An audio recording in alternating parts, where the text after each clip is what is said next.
Welcome to the Game Corner, another video game podcast. My name is Harrison. You might know me online as Rorixon, and I am joined, as always, by friend and co-host Rowan. You might know me as Mocha. I've got some spiffy new ears today. Yeah, he decided to go with the ghost type audio, ghost and poison type audio. Yes. Got a Gengar Razor set imported. I don't even know if it's that high of quality, honestly, but I went through this much trouble, so I'm going to use it. No, that's true. It's not audio poison, but you do not sound as good as if you use your other mic. I thought I was using the other mic. Okay, that's because. Anyway, I guess we're just doing it. I guess it's right here. Anyway, I guess we're just doing this today. No, it's fine. This is the full Gengar experience, and that's a-okay. Besides that, how you doing? Not too bad, you know. We're surviving. Things happen in the real world. We're dealing with it. There's a lot of Pokemon to talk about. A lot of good games. Life goes on, you know. Yeah, you know that's that's that. I think that's plenty. That's about as much we'll talk about it. But yeah, I'm not doing too bad. Good. Glad to hear. When was the? I feel like we missed last week. We did miss last week, and then the week before that was just me and Sheldon. Yes, and then it was the three of us before that. Okay, so it's been like 18,000 years since I've spoken with you. Yeah, pretty much. Okay, cool. Good to catch up. But we've been cricketooning about Pocket. So let's just jump into that, shall we? Yeah. So I am not a TCG guy, and I'm still not really. But this game's been fun. I've had a good time with it. Yeah. So you've been playing since day one, right? Since it actually released. Like quote unquote day one. You've been playing since day -30. For those who aren't aware, I guess context. There was a new Pokemon TCG mobile app that just came out. Maybe 2 weeks ago, 3 weeks ago. It was the first of the month. Oh, so not even 2 weeks ago. Yeah. Or maybe the 31st. Whatever. It was this month. Yeah. So it's a pared down version of the actual TCG. So I guess like if you only know VGC stuff, it's probably the best comparison I could draw is like if you were playing competitive Let's Go Pikachu and Eevee or competitive Legends Arceus or something like that. Kind of, because while it is pared down, it takes it. I read some Reddit posts about it that were talking about how it's a better take on a lot of the rules for TCG. Yeah. The problem being that there's only like 226 cards or something like that. Yeah. I'd argue that the low amount of cards and the design of some of the cards that are in that tiny number together make it not a great competitive game. But it's not supposed to be to begin with. It's just that like it's being almost presented as one, right? Like we have an event right now where it's just play competitively against other people, and just spoiler, coin flips are really important. It's all coin flips right now, right? So yeah. We're talking about this in our server with friends, and it does seem to just be all coin flips right now, like very coin flip heavy. Like Misty's big, Marowak, Executor, EXs. What else is big coin flip? Oh god, Marowak is massive. I said Marowak. Oh, you said Marowak? Yeah, it's pretty much those three then. Okay. Trying to think what else. Moltres to some degree. If they get their Charizard off the ground turn 1, then or turn 2 or 3, then you're sad. Moltres. Oh, that is coin flip. Right. Yeah. And then like the only other that's pseudo competitive meta deck is Dragonite, which just isn't a coin flip, but it's just randomized damage. Yeah. Which is different, I would argue. Interestingly, though, like the top 2 decks are probably Pikachu and Mewtwo, and I would argue that's the reason why they are the top 2 decks. Is not because they're even necessarily stronger, just because they're more consistent, because they are about as like they're not as strong as the other ones can be, but they're stronger than they are on average. And I would argue that the only reason Starmie EX is not right there is because of Pikachu. Yes. Because Starmie actually it's not even that, because so if weaknesses in the card game are only plus 20 damage, right? And so Starmie is going to take 2 hits from a Pikachu regardless of its weakness. That's true, but you have okay. It's Starmie, not a vacuum, right? It might take a little. Might take a little 20 damage hit that becomes a 40 damage hit before, and so on. Right. But yeah, Starmie and Pikachu do the exact same thing. Except Starmie can retreat for free. Yeah. And has more HP. And does not require benched Pokemon. Yes. So yes, why exactly. is Pikachu's only good because it is a stage 1 basic? Yes, exactly, because it's basic and Starmie requires a turn to set up. Right. And so, yeah, that's the real weakness of Starmie is not that it can die from the weakness. It's that Staryu can die to one of your opponent's basics before it gets to evolve. Yeah. Yeah. So like if you can set up Starmie in the back, it is basically the same, if not better than Pikachu. Much better. Yeah. Yeah, exactly. Yeah. But it's still like, so we've been following, I can find it real quick, but a specific website that's been tiering the decks. I'm trying to find where it is. It's in our pin somewhere. PokemonZone.com has been kind of what we've been following in our group, which is us and PA from Pokesports and everyone else referencing this, and it has kind of the tiered decks. And I'm looking at it now, and yeah, Pikachu, Mewtwo are top, and then high is Charizard, Starmie, Venusaur, and Marowak. Even with the coin flips, Marowak's up there. Yeah, it's very all or nothing, right? You can 160 is huge. It Oko's Mewtwo if you get both coin flips, right? Mm-hmm. And I've had games where my opponent just gets multiple 160 hits in a row, and then I just lose immediately, right? Well, I mean, that's because with what you've told us about your Pokemon TCG Pocket experience, you get all the tails, and everyone else gets all the heads. I don't play anything with heads anymore. I did get all the tails when all I had was Articuno for a minute, and okay, sure. Yeah, and then as soon as I got a real deck, I stopped playing anything with coin flips. So now my opponent's getting a disproportionate amount of heads. It is upsetting, yeah. So what deck are you rocking right now? Just Pikachu. Yeah, just Pikachu. Do you have the Zapdoses too? I do. Yeah, I have a full Pika and Mewtwo deck, so I have the options to play the broken stuff. Wow. Honestly, like the real issue for me is like I hate gacha as a concept. I was ready to just put this game down during like the first maybe 3-4 days. So I was just like, I don't want to give like real money unless I get a lot of time out of it, and I don't want to play this slot machine game. But the slot machine was really kind to me in the beginning, so I got to actually play the game, and the game's pretty fun. So yeah, I would not spend an absurd amount of time on this, but it's been a good time. I'm probably going to get the 45 wins for this little event, so that's nice. Yeah, and I think for what it's worth, the game's really fun. Like it is. The games go fast. It's fun to see the animations, although like the animations are relatively simple. Like it's just the cards doing cool card animations, but they're all the same. Yeah, right? It's very well put together. It's like they've done it in a way that's like very intuitive and a little addictive, and like yes, they have given me enough hours of entertainment now that I don't think I would feel bad about throwing them $10 every now and then, like as a Well, for your effort, I will reimburse you. Yeah. The premium thing's only $10 a month, and you get a third pack. Thank you for reminding me. I need to cancel that. I was doing that just for the free 2 weeks. I'm very cheap for someone who buys stupid stuff a lot. Well, it's because you have to save up your uncheapness for your Dragonite statues. Exactly. Right? And your Gengar headsets. Imports are more expensive than they maybe exactly as expensive as they should be. I don't know. I didn't realize that they weren't available stateside. These are not yet anyway. Sure. Yeah. Yeah, I mean, it's only going to get more expensive. All right, so moving on from that. Okay. I'm loving. So speaking of not coin flip stuff, I'm loving Koga. I'm playing a Koga deck. Yeah. If that was only the tiniest bit stronger, it would be great. Yeah, because it technically beats Mewtwo, like just by like sheer perseverance, you beat Mewtwo with the type advantage and the poison. You just about bleed them out, but it's not easy. And then Pikachu just walks all over it.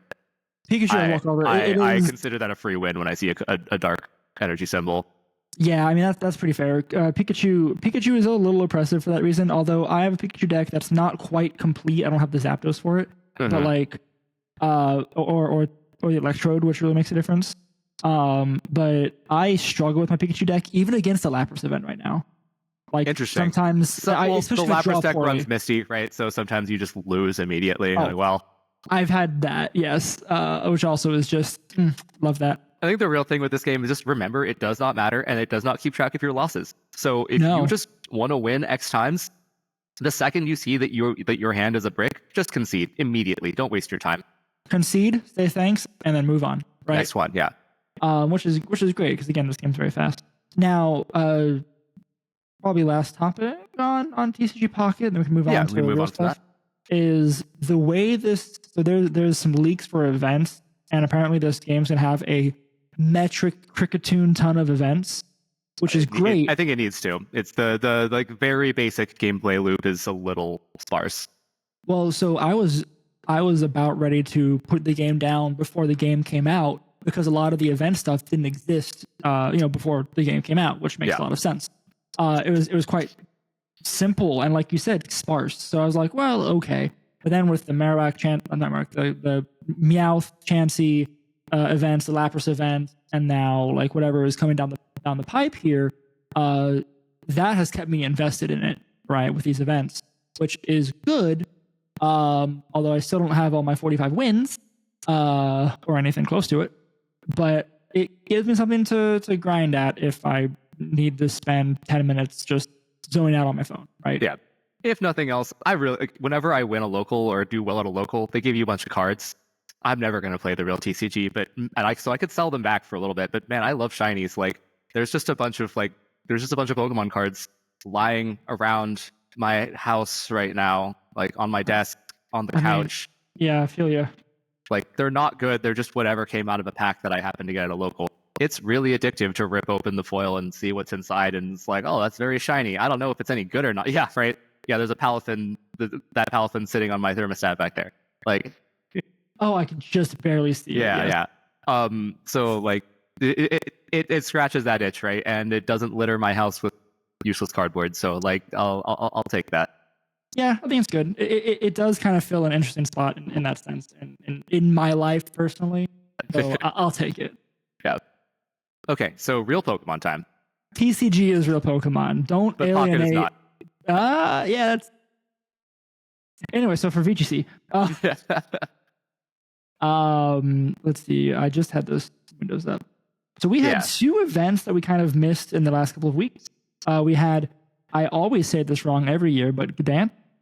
Gdansk and Gdansk? Buenos Aires. And Buenos Aires, yes. Yeah. Buenos Aires, I can say. I don't. Yeah, I'm probably saying it wrong too. Whatever. Ignorant American. And also, we've got the Gdansks for the memories. Did we already use that title last year? We used that last year, so we can't use it this year. So Gdansk tragic. for the next memories. I don't know. You know what?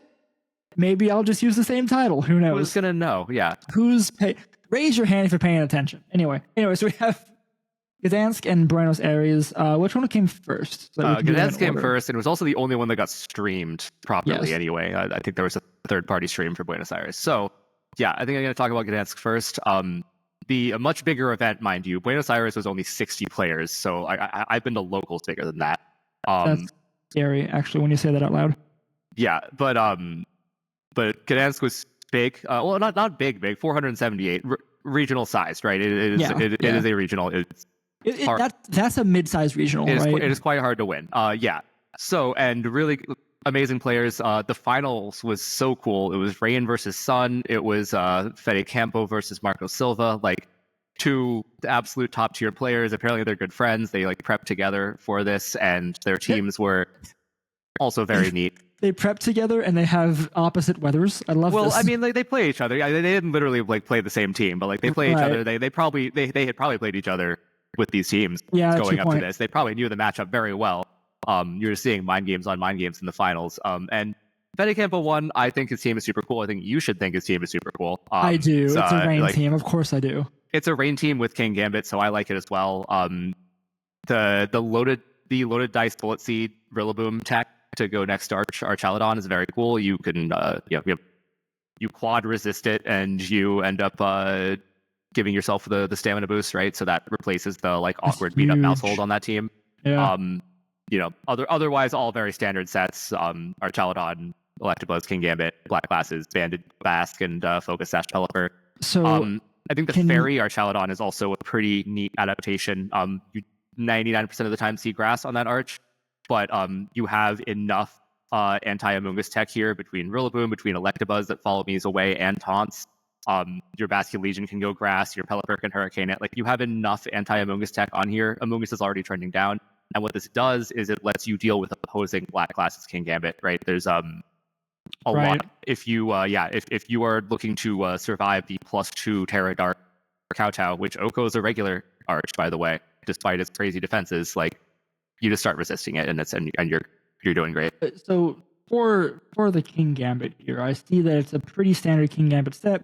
King Gambit, black glasses, Terra type dark, Defiant, obviously, attacks, Kowtow, Swords Dance, and Sucker Punch. Yeah, that is. What is the role it's filling on this team? Because I don't feel like we everything. see him. Yeah, well, okay. Yeah, no, I mean, I sound like I'm simplifying that, but no, like that is. Yeah, I've been running this on. I ran safety goggles on my last one, and I kind of regretted the loss of extra damage. Like, it just does silly damage. Like, it doesn't have a resist. Is the point, right? Like, and it's like kind of like Raging Bolt on steroids in a way. Like, it's less defensive and more offensive, but it's still very good defensively.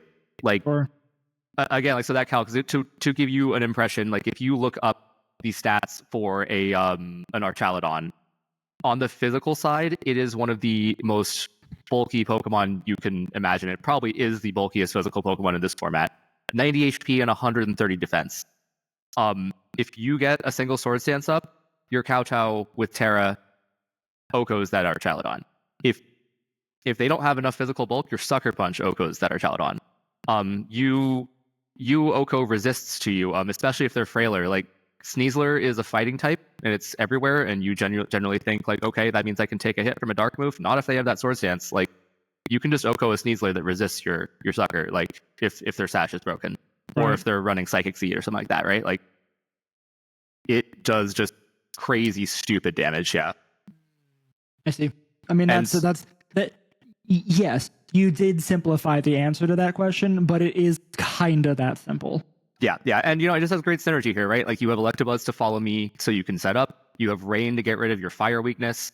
Right. I mean, it makes sense. I just don't feel like we've seen King Gambit on Rain teams, and I could just be wrong. In saying I think you're a little wrong there, but like not necessarily. Like, Rain teams usually have at least a Steel type, and that Steel type is Archaludon. But we've seen them with both Goldango and King. I think King has probably fallen off a little more in recent tournaments. That might be what you're thinking. Maybe. Early in the format, it was on a lot of Rain teams. Okay. So I'm okay being wrong. This is kind of a cross between the King Gambit balance teams and the Rain teams we've seen. Like, you had a lot of, like, and Rillaboom, that's more what I was thinking. Yeah, Rillaboom, Electabuzz, King Gambit is half of the like standard Dragapult Sneasler balance that you see. The other three are usually Dragapult, Sneasler, and Primarina. Got you. And in this case, they did half Rain, half that, basically. And then it's either Electabuzz or Magmar or Clefable in that redirection slot. But yeah, very cool. But the more important... Sorry, we kind of rabbit holed on Fede, and he won, so, huge congrats. That's why. Marco Silva had the real star of the show team, in my opinion, just because we almost had Charizard win a regional in Generation 9. Oh my goodness, it's a Charizard. There's a Charizard, and it is Choice Specs in the sun. Choice Specs solar-powered Charizard with Ghost Terror, which is fun. Yeah, so you don't want to get faked out. Right. Which is, big deal. But yeah, it it does us some damage. We're talking about you can't, like, resists don't exist for King Gambit. Same deal for Charizard, maybe more so. And on top of that, adds spread damage. Like, yeah, with Heat Wave there too, you're gonna have a lot of and you got to hit your Heat Waves. But honestly, when I was looking at stream, they never missed a single one. So you know what, like, that'll do it. Luck is a form of skill or something. Like, it's very, very cool team.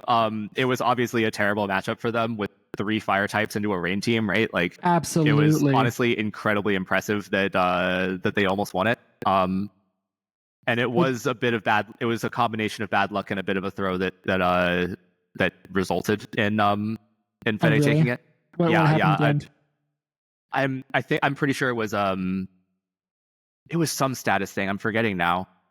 It's been a minute. It's been a few weeks, but I remember thinking that Fede got a little lucky in game 2, because it started out with a bunch of like mind games with King Gambit versus Charizard, where you can just Terra Dark Sucker and kill the Charizard without a setup. Even just Charizard's pretty frail, and so they swapped it out game 1, right? And then after that, it's just a mind game of like, are they going to let me have their Charizard or not? Like, because Sucker Punch mind games, it's King Gambling, right? Like, King Gambling. Yeah. Yes.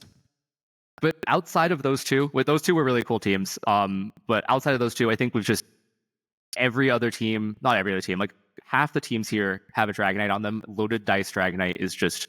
It's everywhere, right? It's an S tier mod now, and it's not overwhelmingly strong. It's just very good at what it does. Right. It kills Sneasler. That's the main thing, right? 90% of the time, it works every time, and it gets around a focus sash, and it ruins that thing's like terrible defenses. You're seeing that a lot. You're seeing a lot of Assault Vest, Blood Moon Ursaluna, which is really cool. We hadn't seen much of that until this format, and now it's kind of everywhere. Like the stats are great everywhere except for special defense, and then you shore that up, and that wouldn't have been good enough in previous formats. But when the power level's a little lower, you can get away with it, and you combine it with things like screens, like friend guard, like redirection, like healing. I think one of these has a Sinistra on it, right? Like all very neat stuff. And then the other thing I've noticed is a lot of Ninetales Alolan form now. Like it messes with rain. Like rain is like really on a comeback here now, right? And you see a lot of Ninetales come in. Tell me more. Yeah, no, it is, which means you kind of got a target on your back. Everybody's going to have their rain matchup figured out. But yeah, Ninetales really does well under rain, especially with Encore tacked on there. I've seen some Covert Cloak Encore disable Ninetales, which is kind of awful, right? You can't stop that with priority prevention, and then they just lock you into a move. Like if you swap Ninetales in as they click protect, then you just get to lock down that slot. They're pretty much forced to switch it. Yeah, I do see more Alolan Ninetales here than I used to. Seen for sure. Yeah, this is very good. I mean, we have a whole other tournament to talk about too, but we are a month out from Toronto. Yeah, a month out from Toronto, so I'm excited to see. Okay, you are going to that, right? Yes. Okay, awesome. I'm very excited to see everybody for Toronto. Yeah, and we've got just a month, like 2 more weeks of events too. Like I've been trying to. I've been thinking I need to settle on a team for Toronto very soon, and then it's like I don't think it's a good idea to even choose anything because that is the exact thought that I had go through my head in the last 45 seconds before I said that statement. Because I'm like, great, I can steal some teams from here, and then I'm like, well, hold on. I mean, you still should. There's only so much things can change in the next couple of weeks, but yeah, LAIC and Sacramento are both coming up. And LAIC is gonna be huge, right? Like it's an IC. It should be, right? It is an IC. People are traveling for it, but also a lot less people are willing to travel to. I guess Brazil that's true. Than they are to New Orleans or London, right? Right. Like, yeah, that's a fair point. Yeah, so hard to say. I have no idea how big it's going to be. The other event that happened is Buenos Aires, and yeah, so only 60 people, which is that's so tiny. I'm honestly very jealous of everybody who got to have regional level points for. Like someone goes 5-2 and they get top 16, and then like other events you can go 5-2 and miss day 2. Yeah, right? Like, that's true. You haven't even done your win-in yet. But some pretty interesting stuff there too. Seeing Gastrodon come in at second place was neat. Seeing the first place be a cross between P2 Ursaluna Balance and Arch Rain, also pretty cool. And then what I thought was great was Meowstick in the third place team. I normally do not sing the praises of Side Spam teams, but this is the second time we've seen a creative Expanding Force user. Good point. Yeah, Meowstick with the Charge Beam is also wild. It's just a free special attack boost, I guess. Like, yeah, that is actually pretty neat. We haven't seen Meowstick be a Pokemon much this generation, right? Am I wrong in saying that? Maybe back in A? No, we definitely haven't. Yeah, no, I mean, like, maybe you saw it as like a. Was it A? Was it base game? I have no idea, honestly. You saw it a bit in Gen 8 as like an off-brand screens user. Even then, it was usually like Draft League food or something, right? Like you weren't able to draft Grimmsnarl, so this will work for screens. Yeah, I'm not even sure what it does here because it's Prankster, Trick Room, and Prison. No, it's Indigo Disc, so it hasn't been a Pokemon. Yeah, which makes sense, and you would never use it in like Reg F when Raging Bolt's sitting around, right? Yeah, right. I was like, well, what is Meowstic gonna do when Chenpao throat chops it? Like, yeah, but this is a really interesting set. I would have loved to see this. There was no stream. It was too small an event for Pokemon to invest the infrastructure, I guess. Apparently there was a third-party stream. I'm gonna try to find that after this, but I have to wonder if the speed tiers on this team were like off, like faster than you'd expect from Hard Trick Room or something. Oh, maybe. Because like something funky to make up for stuff. So Prankster, Trick Room, and Prison is actually a really neat idea. Is it really? Honestly, because why would you care? Why would you care if you go first? Because Trick Room goes last anyway. Correct. I don't know what's going on there. if I rolled up to a regional and this was my opponent, even if I'd prepped Hard Trick Room, which I always do, I would still be like, what is this? What are you doing to me? You're imprisoning other Expanding Force teams? But there's half of your team resists Expanding Force already. I don't know. And you have Wide Guard. Like I don't get it. I don't know. You want your Trick Room to go at -5 instead of -6. You can prevent other people from untrick rooming your Trick Room. Even then, there's no reason for it to be Prankster. I don't know. I have no idea. Yeah. Stop them from using Charge Beam. hold on. What is Meowstic's other abilities? And maybe that was just the only one you could use. Yeah, I have no idea. I mean, this is male, right? Yes, it's male. So it's Prankster's hidden ability, or Keen Eye, or Infiltrator. Infiltrator's something, I guess. Keen Eye's not good, but like, accuracy isn't a thing, and evasion's not really a thing. So yeah, I guess if someone sets up a sub before your Trick Room goes up, you just kill them anyway. I guess that's something. I don't know. Hey, nonetheless, they got third place. Better than me. Well, I mean, kind of. An event. They went 5-2. Like, I don't know. It is sad. It is really sad to see second place is 7-0 and then first place is 5-2. But that was Swiss record. Yeah. That is the unfortunate thing. I don't know. I don't know what the cut record was, but there were probably only 3 rounds of cut, so that means they went 8-2. Like, to get third place, wild. Anyway, it is what it is. It is a very cool team. I think that's very neat. I think there's a lot of like just little meta adjustments happening now. It's kind of tragic. Like I feel like the meta is finally solidifying into something, but it's going to go away very soon. Long. Yeah, it hasn't. It's been 2 months, or it seems like it's been so long. Dang it! Like I want a year-long format. We're never going to get it. No. Our attention spans are too short for that. They know it. They've shot themselves in the foot for that too. Like they can't do that. They can get it would take them years of like slowly extending the regulations to get to a boiling the frog. Yeah, get us used to that. Yeah. Which, I mean, not a bad idea. Like maybe for Gen 10 they can actually do something like 6-month format, right? Like I don't know. There's a lot of Pokemon though. Like I would like to see we're doing A++ right now. Give me B++ and C++. That could happen. Yeah, we could. I mean, dual restricted has to happen soon, right? Dual restricted has to come for Worlds, right? It probably will be the Worlds format after we'll get single. We're gonna get single back for 3 months, and then we'll probably get dual, and then it'll be Worlds time. Yeah, which is like that is a wild time frame when you put it into perspective like that. 4 formats a year. It's probably about right. Yeah, I guess so. Oh, still kind of sucks though. Or even 3 formats. If they're 4 months long, it'll be 3 formats a year. I have no idea how long G Part 2 is going to last. Right. Is this the third Worlds for Scarlet and Violet? Yes, and we may get a 4th. We don't know. Yeah, we don't. 26 is San Diego, San Francisco. San Francisco. So we already know that. Next year is Anaheim, both California. Right. Though. Right. Anaheim. But we don't know about anything for Gen 10, right? We don't know if we'll get something because 3 years has been the cycle so far, but they don't care about cycles so much. They don't, and people are trying to find patterns as if it's some kind, like there's some kind of force of nature. They're just a company. They do what makes sense to make money, right? And we have Legends ZA coming out very soon. It sounds like, fingers crossed, they actually put some effort into making that game this time. So we'll see. Hopefully, if they take their time and make that good, that might mean that Gen 10 takes longer, and that's okay. I mean, I don't mind waiting another year for a better game. Yeah. Sorry, call that controversial. Right. Yeah, because otherwise it's just going to be us having the same old man yells at cloud podcast for another 4 years afterwards if it's terrible, right? That's very true. So, okay. Where are we on time? We're halfway. Halfway? Okay. Minutes. Do you have any more VGC thoughts, or do you want to talk about other video games?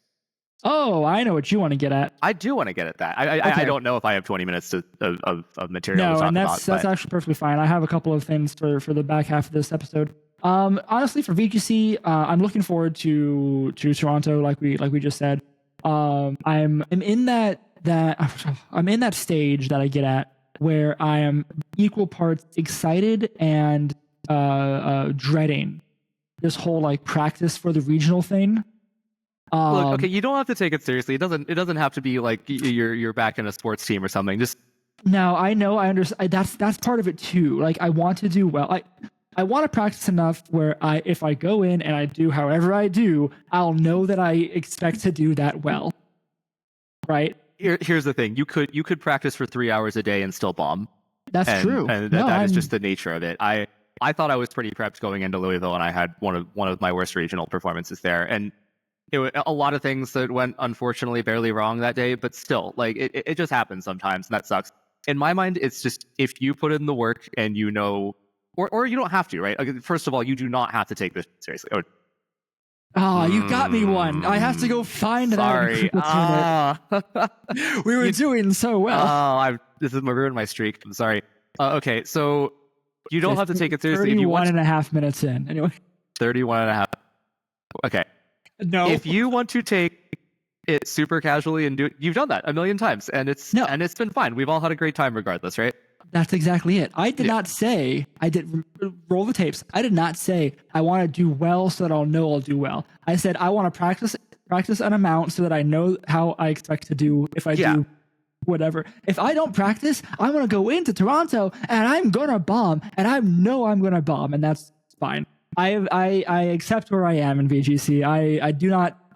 I can't hyper focus on a game enough. Like I don't say that pointedly. But I know I can't.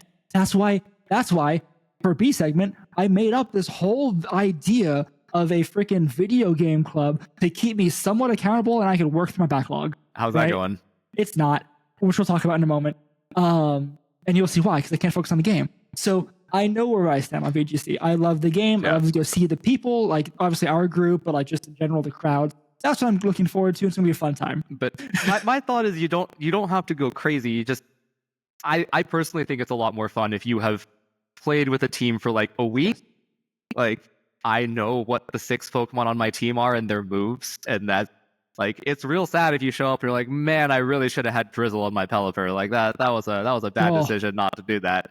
Yeah, I mean, I understand that feeling. Not that I've done that exact mistake. No. I love rain teams too much to miss the whole Drizzle part. Yeah, but what if you don't want to miss? You can just click Rain Dance. Oh, you mean like if lose the Weather War? Yeah. You can just you can have Keen Eye so you don't miss, that's not okay. Anyway, I'm looking forward to it. It's gonna be a blast in Toronto. I am too. We haven't seen each other and the rest of the this crew in a while. It's hard to get adults together for this kind of stuff. Looking at you, Sheldon, who's not here and not going to be at Toronto, and we're sad about it. Okay, B segment. You want to go into this? I'm so excited. Let's talk about it. So Video Game Club. You go for it.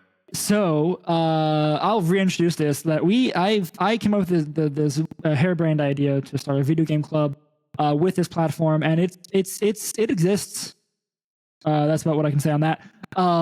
Last month we played through Legend of Zelda Echoes of Wisdom, which I haven't beaten yet. I'm on like the last dungeon, so pretty close to it. I just need to go and actually commit a Saturday to do it. And that's very fun. And I think it's great because there's a handful of people that were playing it alongside us or like together. And we had some discussions in the forums, which is in the Discord and link tree down below.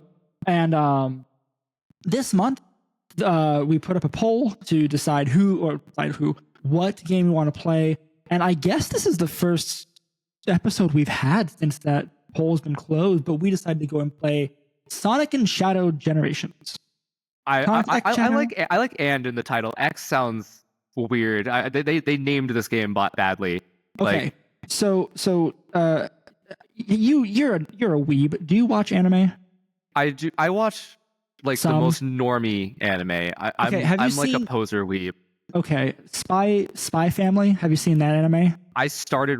I don't like to watch things as much. I read a lot of manga. Okay, so I read quite a bit at the beginning of Spy Family. So Spy Family is written out Spy X Family, but it is pronounced Spy Family. Hunter x Hunter is the same thing. You're right on both of those, and I've read both of those. And so is this Sonic Shadow Generations? Maybe you're right. That's less of a awkward, gross mouthful, so I'll take it. Like, all right, yeah. Nonetheless, Sonic Shadow Generations. You've already beaten the whole Shadow half of this game, right? I have, which is honest. I don't know how many hours it was, but it's not that many. Relatively like short. 6-ish. Okay. Yeah, I don't know. Like maybe 8. I have no idea. Like, it felt like a campaign of a game that you felt like you might have wasted $60 on, but like in terms of length, $50. Yeah, it was only 50, which makes sense, right? Because as we were saying in Discord, so this game gives you all of the original Sonic Generations game, a little remastered, the graphics are a little shinier, and then this whole new game, which is what was Shadow doing during this, and it's an entirely separate game, and it's made fresh for 2024. So for those of you who have played Super Mario World and Bowser's Fury, is that the name? pretty much the same kind of concept as that. Was Bowser's Fury that long? Did it actually give you? No. Okay. Bowser's Fury was. I think I did it that's back when I was streaming on Twitch. I think I did it in like 2 or 3 like sessions of like a couple hours each. Like okay, it's longer than that. It's longer than that. But yeah, not a full game for sure. And Sonic Generations, as it turns out, came out in 2011. It is. When you said that to me 13 years old. Yeah. That blew my mind. Because I would have, if you had asked me when Sonic Generations came out, I would have thought I was somewhere like mid-college or something, not middle of high school. Right? Like, that's me. Hi. Oh, you are that much younger than me. Gross. Okay, anyway. Why is this like 2 or 3 years younger than you? It's not that. So conveniently, I graduated high school. I graduated 12th grade in 2012, which is very, very convenient for me to remember where life events happened, or when life events happened. So anyway, I would have thought it was like even later than that, like 2016, 2018 for Sonic Generations. I didn't realize it was that old. It's quite old. And it's funny because if you ask a lot of people, that was the last good Sonic game. Mm-hmm. So I've heard so much. This one's very good. And So I've been playing it conveniently. I've been playing it on my Steam Deck. Hello. And it runs pretty well. Like small screen, but like go fast for the Sonic side. Even the Shadow sides go fast. But like the Shadow stuff that I've played so far, and even the Sonic stuff, it's go fast, but it's go fast on a railroad kind of. Yeah. So I felt that the Sonic one, and I beat all of Shadow, and then I went back to play Sonic afterwards, and the Sonic one feels really clunky in comparison. Like I bet. I kind of like it felt like I was suddenly playing in molasses after getting used to the Shadow game for the entire game there. Well, the other thing too, and I realized that I need to just choose one and stick with it. Yeah, the controls are just fundamentally different. Like it's similar systems, but they are different. Well, it's similar enough to throw you off when you realize it's different. And I'm like, oh. So I need to just pick one and do it and go with it. I'm like the first like 2 or 3, or sorry, first like I am like in the second zone for each. I'm not very far, right? So, okay. No, I think the Shadow one is really worth playing through because the game changes a lot as you play it. Like you get the abilities actually add new dimensions to it, but it never. I kind of said this I did like a little written review on the Discord. Like when I played Frontiers, which was like it had interesting ideas, but ultimately I didn't like. Probably about 70% of the game ended up being like not my jam. I don't think it meshes well with an open world. Like it's just you're meant to go in a straight line. It's meant to be a railroad, right? Exactly like you're saying. It's supposed to be a railroad where the tracks end suddenly and you need to know not to fly off of them, but like it is meant to be a railroad. But the whole thing's railroaded. Yeah. So but one of the things I really didn't like about Frontiers was the power-up system was so massive and wide, and half the time didn't matter. It felt a lot like Spider-Man. Sure. Yes. Exactly. No. And especially the later Spider-Man, where they like really just like, what do we do to make this game different? Just add more power-ups and more special moves you can do and stuff. And there's different ways to kill the same enemy. You really could just play Spider-Man games with one single attack. And half the time. If I took a week off of Spider-Man, I forgot half the things I could do, and I just started mashing square, and that was fine. Yeah, like it's especially for Spider-Man and Sonic. The Frontiers did this the same exact thing. It was really more for the visual spectacle of your character doing cool cricketune. Yeah, exactly. Yes, but whereas so Shadow had like it felt like the last Sonic game I really took seriously was the adventure games when I was like in middle school or something. Right. Like, and it felt like those where every certain levels had an item that you had to find somewhere in the level, and it gave you a new fundamental way to move or do things, right? Like you could dash along a string of rings, or you could bounce or whatever, right? Or you could punch through boxes or something. And this felt like that. It's like, yeah, now I can glide across water, or at the very end, spoiler, now I can fly, which is crazy. You can fly. Like, you can fly in like the first no, you level. Can fly. Oh, really? Yeah. Yeah. But what was I gonna say? All of these things just felt very natural and intuitive, and they were like. It builds upon the gameplay really exactly, well, right? Exactly. It wasn't awkward, so I love that. And God, it is so pretty. Like I would. The Steam Deck is probably great for it most of the time. I would say like. Do yourself a favor and put it on a big like 70-inch HD TV. Like really see what you can do with it, because like it. I mean, honestly, it's very pretty. Like I'll put it on my computer here. If you have a nice monitor, that'll do the trick, right? Like 2K, but like at this distance, it does. Yeah, when you're this close, I'm not trying to like TV brag or whatever. It's just it's very pretty. No. I thought they did a fantastic job visually, to the point that again, like going back and playing Sonic from 2011 felt like this is garbage. Yeah, actually, I imagine you played it on what, PS5? Yeah. So PS5. I mean, the Steam Deck is nice, and like it can push pixels to a small screen, but it's not going to compare to my 3080 running. Right. Yeah. And I considered getting it. I considered getting it on my PC. I don't think I will. I'm not going to buy the game twice. But I just wanted to play in the living room while Ashton was baking. So I bought it for a console instead. But yeah, no, it's very pretty. The PS, and it's not that's the fact that your Steam Deck can run it well means I think it kind of probably caps out on the PS5 anyway. It's not so graphically intensive. Yeah. But I imagine the PS5 versus the Steam Deck versus like a graphics card, right, is going to have just a little extra shiny on the shiny. Sure. Right? Yeah. Like that's what it's going to be. So. No, I'm excited for it. I need to sit down with it and get more done. I've been distracted over the past week and a half or so that's my excuse. Yeah, fair enough. So yeah, much. I only just went back to start getting S ranks and everything now. Like it's fun enough that I'm actually bothering to do that. Oh, that's actually a good sign, because I do not feel like I don't do that often. I know. I very rarely do. And in your defense on that one, like there were the very last level before the last boss got hard enough that I was just like, you know what? I don't care that I got to see. I'm done with this. Let's just do the last boss. But like, oh, I see. Yes, but and not because it was unfun. It was because I had failed like 5 times. I was like, you know what? That's fine. Let's just that's finish okay. It up and do it. And I'm a perfectionist. If I die a couple times, or if I die more than once, I'm just like, you know what? The rankings tank. Let's just start over from the beginning. And the levels are actually like over 5 minutes a pop, like relatively frequently, which is okay. Yeah. Definitely longer than adventure levels were. Yeah, that's true. Adventure was like probably 2 to 3 minutes a level, if that. Right, for the hedgehogs. Yeah.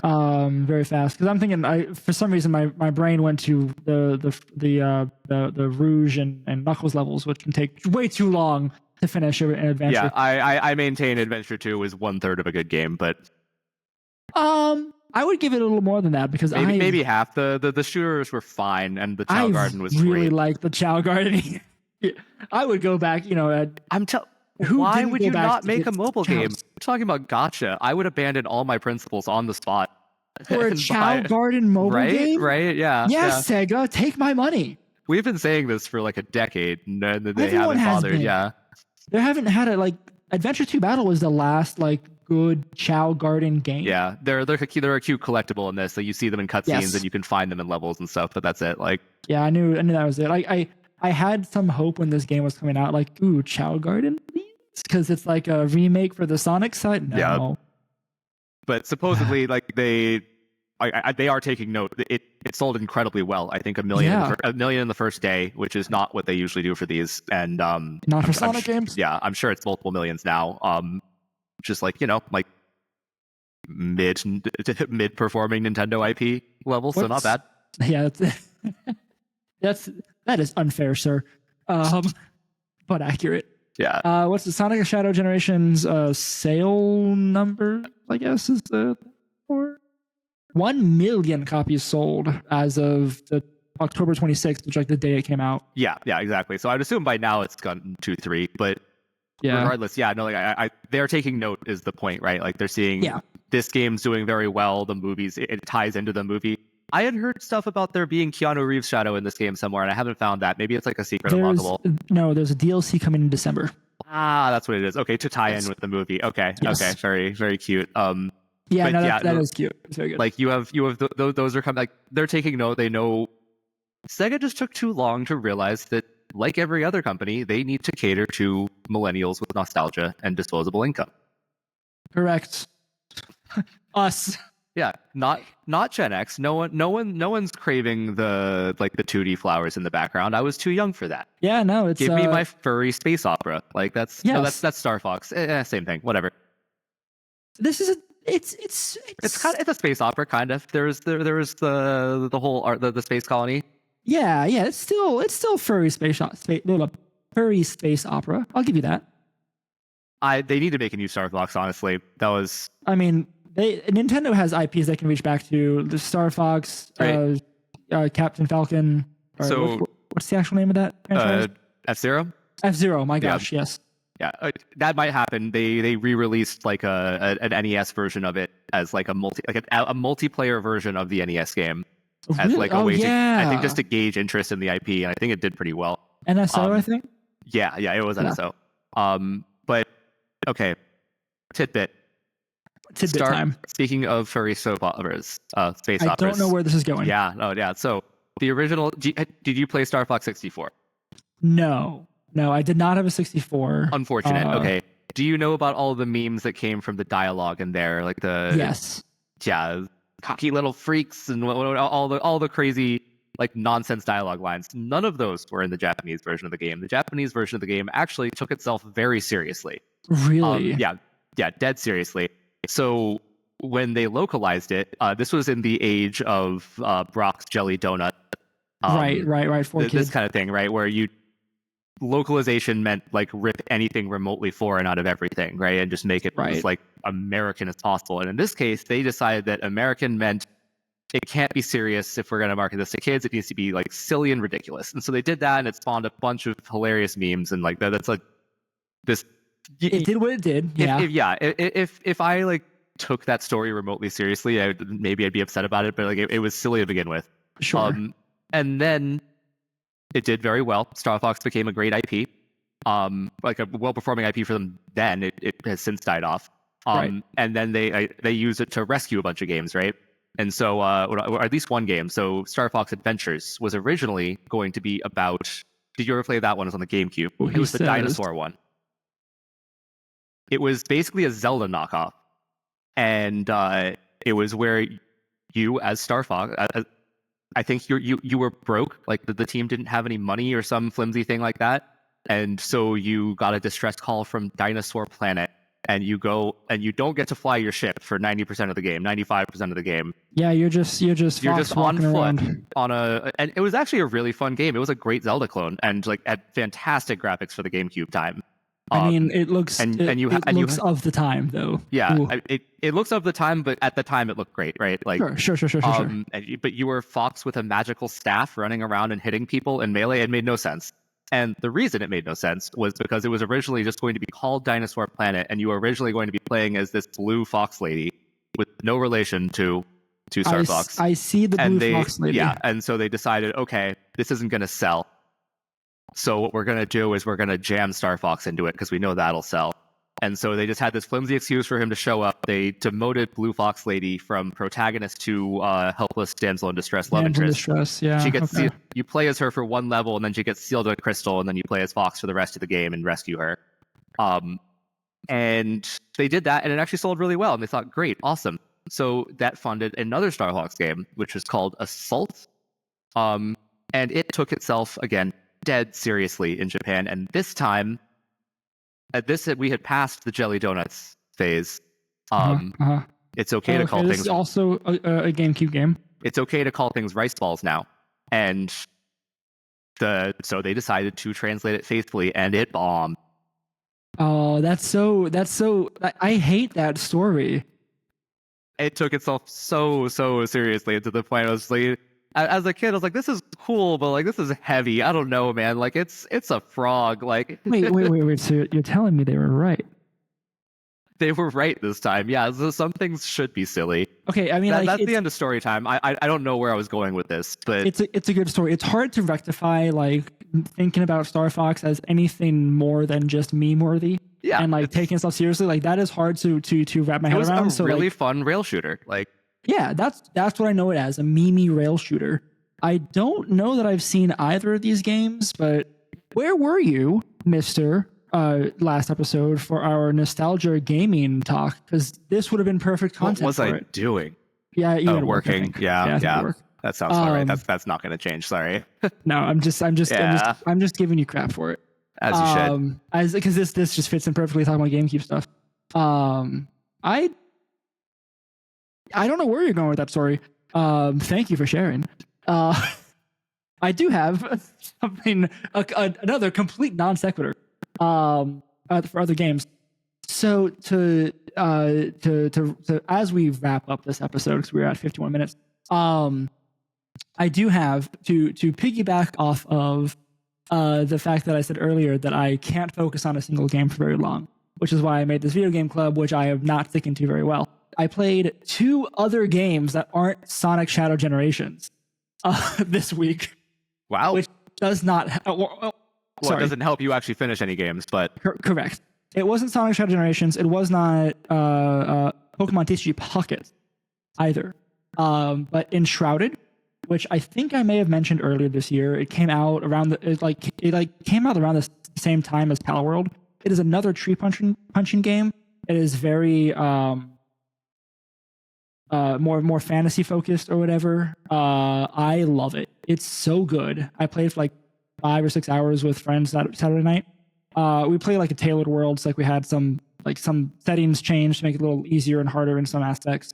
But so good. I do forget how much I love tree punching games, and I need to play more of it. It is an early access, which is the only downside of that, but like more stuff's coming out, and they just had a big update, which is why I decided to play it. So that is going to go on some list of mine.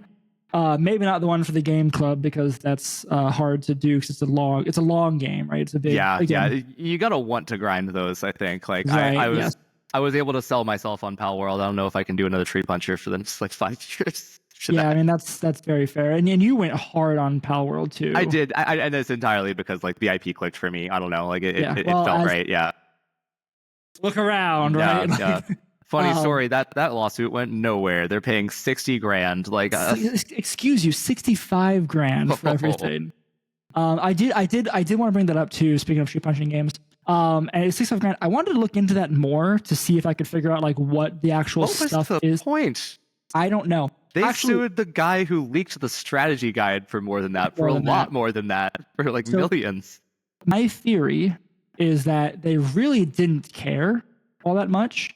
But because of Japanese and/or Tokyo copyright law, they have to do stuff. Yeah, if you don't sue, then you tacitly said it's okay for other people to do it. Yes. But what's funny is that lawsuit was not even about design rips. Like I'm sorry, it was mechanical. Which was insane too. Is like we're trying to patent the idea of throwing a ball at something to capture it. Like. Which I don't understand. Like, I guess it was like, if you're gonna go because the grass looking Cinderace looks like grass Cinderace, then great. Like that. Yes. I guess, right? Like, it was proven it wasn't a direct model rip, but it's clearly 99% derivative. Like, yes, do that. But like, just the concept of capturing a monster is that is a slippery slope. But capturing a monster in a ball, right? Does it have to be a ball? I think it was specifically ball. Would a PAL cube be okay? Because I think so, because none of the other monster catching games use balls. Sorry, I'm getting this cat to shut up by shining the laser behind us. This laser's so powerful. You can see the beam. I can see the reflection in your board games. Temtem uses cards. Koromon used tops. Other games use other things, I guess. Games. First of all, they were PAL spheres, so write that down. But spheres versus balls. Take that as you will.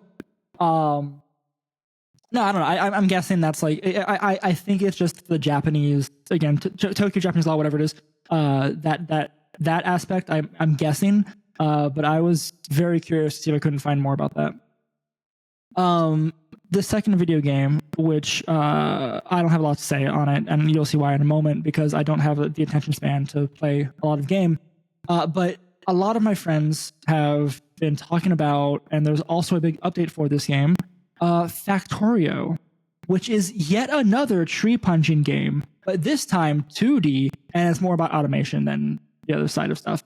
I've played the tutorial of it, kind of, like part of it, so not a whole lot. But I can see why it's addicting, and I will be playing more. And it is Steam Deck compatible, which is... But that's it. That's actually all I have on that specific game. Well, when you actually play it, let me know. Yeah, I know. I just had to say that I played other games than Sonic, which is silly because Sonic levels, like we just said, or Shadow levels, aren't that long, so I should be able to just play one and move on. Yeah, and you can die as many times as you want. There are checkpoints, like exactly. So I have no excuse. That's you just might the way you my might get brain blocked works. at the challenges. In order to fight the boss, you have to replay the levels in some kind of more challenging way. Like really, you have to get this many rings or kill this many enemies by the end, or you fail, type of thing. Okay, sure. But like, yeah, you'll be fine. It's not hard. I'm not too concerned by that. So that being said, yeah, we especially now that you have played Shadow, I am going to be playing it, and then eventually we will play Sonic side, probably. We'll see if Sheldon gets on it, and we can have a discussion. We can just choose another game, too. I mean, I'll be playing it, but I've had my fill, too. Like, we can do something else. Well, we have a monthly video game club over in the Discord that we can hash that out in, which, again, I guess we're going to roll right into housekeeping and the outro here. So check out the Discord and the link tree down below if you are interested in the video game club. If you've made it this far in the podcast, appreciate that. And if you have, then you're probably interested in video games. So we play them sometimes, and sometimes we play the ones we say we're going to play. But I'm trying to still kind of garner attention for this club and see if we can get things going here. If we get to the point of we need to have a faster cadence on game changing or whatever, then we can obviously get to that, or set week limits for games as they come up. I kind of expected Sonic to be shorter than other games, but I still said through the month. But yeah, we'll see. We're still tweaking it, That's how it is. But yeah, that's that. I guess that's everything, right? You want to call it? Yeah, let's call it. So I've been Harrison. And you can find me on the internets at @row_ixon, in Twitter's Okay, so back to the Twitter Zitter discussion. I now decided that I have a folder on my phone that has two apps in it, X and Blue Sky. And I call that folder Twitter. All right. Anyway, I'm in both of those places at X and Blue Sky at @row_ixon. You can find me there. I almost said Sheldon. Rowan, who are you? I never said Sheldon's name. You can find me on Twitter, Rowan W Hall. I think I managed to just get Rowan Hall on Blue Sky. They're new, so I got to get rid of the middle initial. That is correct. I am just Rowan Hall on Blue Sky. Yeah, I would like to move over. BGC is actually having a bit of a renaissance over there. So yeah, if you want to find me on Blue Sky, please add me. I'd like to make that switch. I have a cat picks tab. It's great. I'm also trying to make that switch, which is why I keep bringing it up. But yeah, that's it. And then together we've been the Game Corner. You can find us at the Game Corner VGC, the Game Corner Pod, at Blue Sky, Twitter, Instagram, Twitch, YouTube, all these places that we don't post things. But more importantly, except for Blue Sky, because I haven't done that yet, all of our stuff is in the link tree down below. Discord, Patreon, if you want to support us there. Again, LinkedIn should start spamming about our passion for business-to-business software.